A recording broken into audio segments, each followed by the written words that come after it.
Rebonsoir à tous. Je me présente encore une fois. Je suis Sofiane Hacheichi et voici mon collègue Youssef Kassid. Ce soir, nous allons vous présenter la deuxième partie de notre projet concernant la technologie de supermarché virtuel en se basant sur l'exemple de Tesco, de la société Tesco. Et notre analyse va se concentrer sur une évaluation sociale de cette technologie, ainsi que l'impact de cette dernière sur le comportement des consommateurs.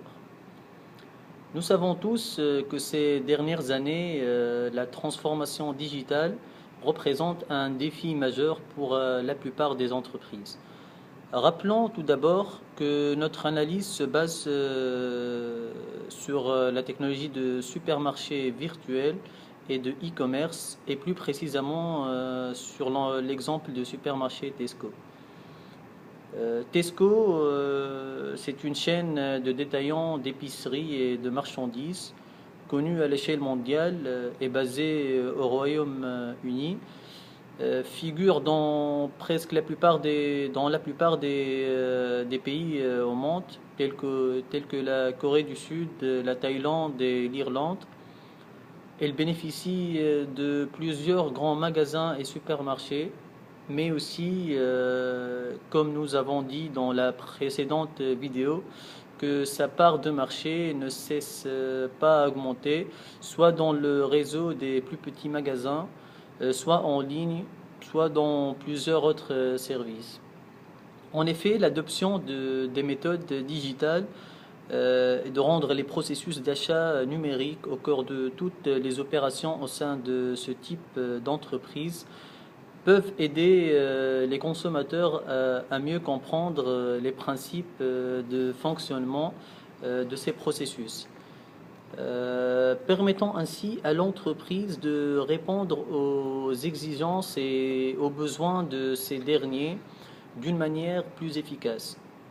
Par conséquent, aujourd'hui, le pouvoir n'est plus du côté des entreprises et des distributeurs, mais il est devenu plutôt du côté du consommateur. Cela est donc dû évidemment à l'évaluation et au développement continu des smartphones et des réseaux sociaux qui représentent des éléments dynamiques et qui gagnent de plus en plus la préférence des consommateurs. Ces facteurs ont joué un rôle important dans le changement des comportements et des habitudes des consommateurs qui veulent aujourd'hui effectuer leur achat selon leurs exigences et selon leurs conditions et non pas selon celles du distributeur. D'autre part, parmi les facteurs clés et les éléments qui peuvent être générés grâce à cette transformation, on peut citer une amélioration de l'expérience du consommateur. Aussi, on a une augmentation de l'efficacité opérationnelle ainsi qu'une minimisation des coûts de fonctionnement et enfin optimiser les opérations d'achat.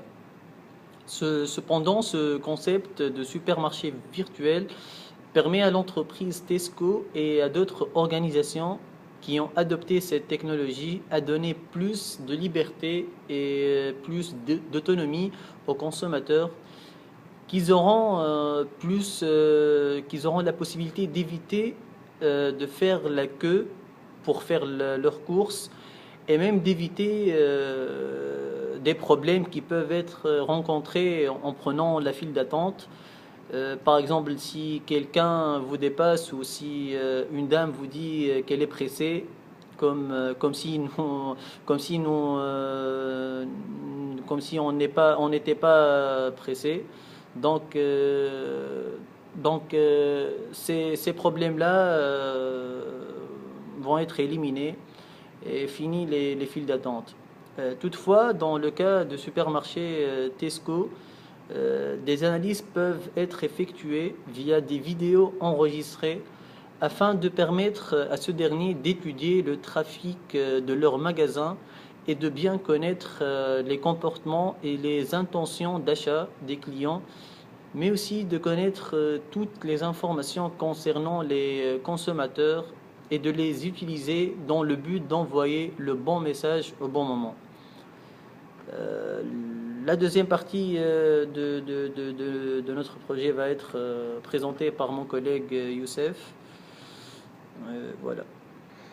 Alors, bonsoir tout le monde. Alors, au cours de cette 12e partie, je vais essayer de faire une évaluation sociale du supermarché virtuel.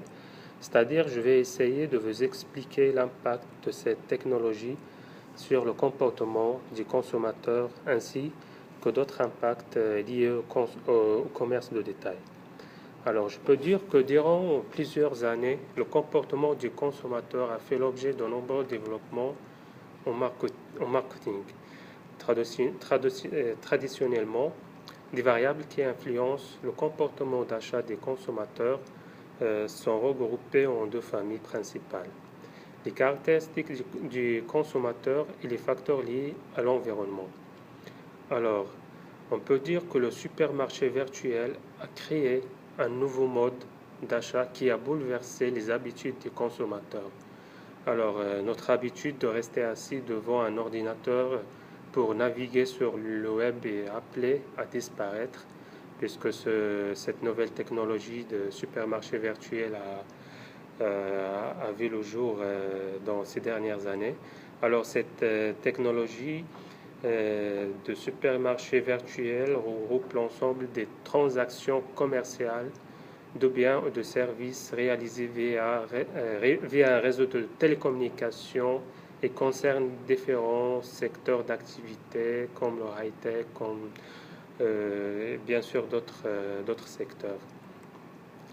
Alors, je peux dire aussi que ces changements dans le comportement des consommateurs sont l'origine de plusieurs facteurs d'ordre physique ou psychologique à caractère rationnel, émotionnel, personnel ou autre qui poussent un individu à agir ou à adopter une attitude particulière.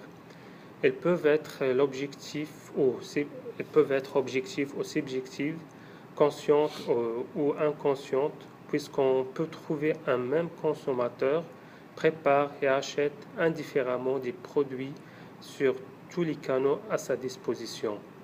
Alors, les magasins voient leurs fondamentaux changer et évoluer, alors ils doivent se transformer pour s'adapter aux attentes des consommateurs qui ne sont plus les mêmes.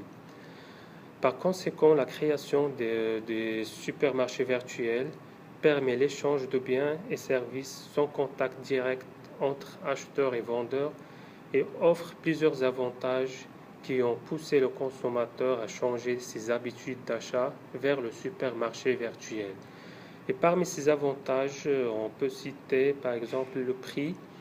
Alors, puisque le prix demeure parmi les facteurs les plus importants dans la décision d'achat, même si son poids varie en fonction de la nature de l'achat à effectuer, alors le supermarché virtuel peut offrir ses produits aux consommateurs à un prix plus bas et plus abordable en leur vendant ceux-ci directement sans intervention de distributeurs et de détaillants qui fait gonfler les prix. Et comme un deuxième avantage, on peut dire le gain du temps, puisque cet avantage, c'est un facteur qui constitue une motivation importante, puisque avec les exigences de la vie quotidienne et le manque de temps, les consommateurs choisissent de faire leurs courses en parallèle avec d'autres activités et à n'importe quelle heure.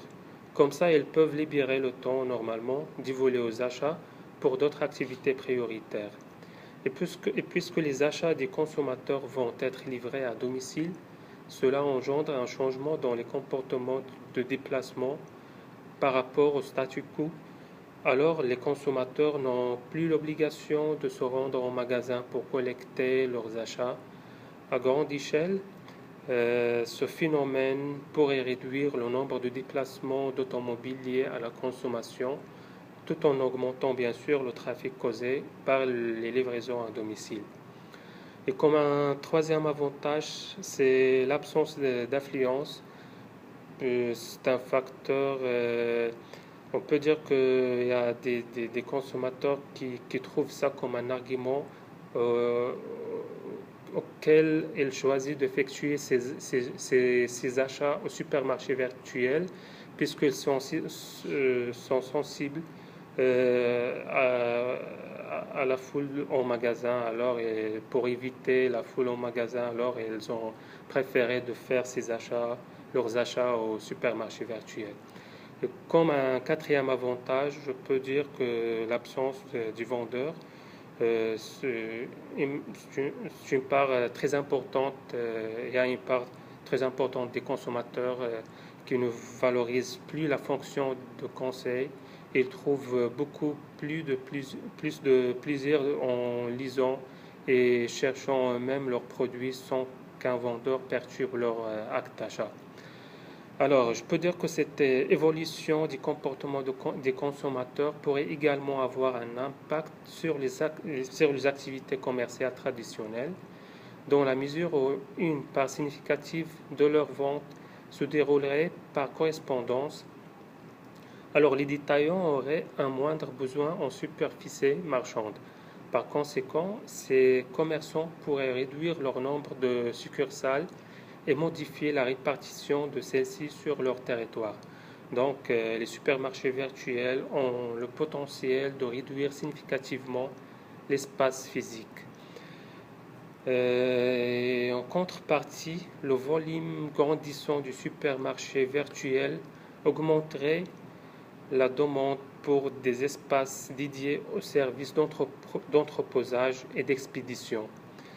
Alors, on peut constater qu'à l'arrivée de cette solution technologique du supermarché virtuel, les clients ont pu magasiner tout en attendant le train ou le bus ou en marchant dans la rue.